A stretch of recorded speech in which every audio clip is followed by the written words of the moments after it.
For one of my poems about dragons, I made the comment that a very perceptive Year 3 boy once asked me, Mr. Sturgis, why are there so many shadows in your poems? That was a very good question. So why? Well, shadows are very, very useful. They can be metaphors, analogies.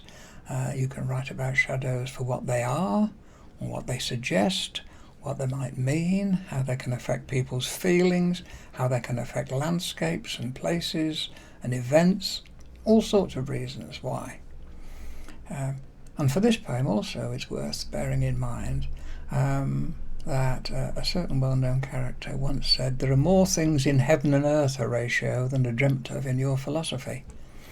So that was at the back of my mind when I wrote this poem. So, against all science and all reality is this: childhood's shadow. The shadows are waiting out there in the light. They dance on the grass like pools of the night.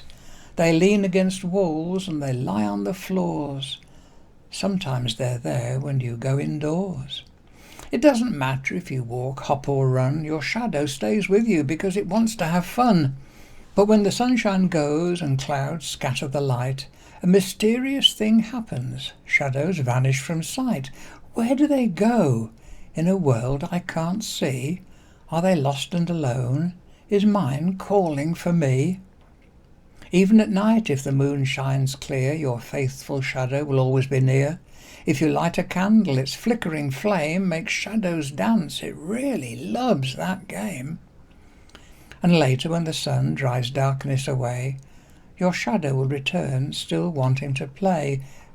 But in years to come, looking through older eyes, will you forget the magic and fear?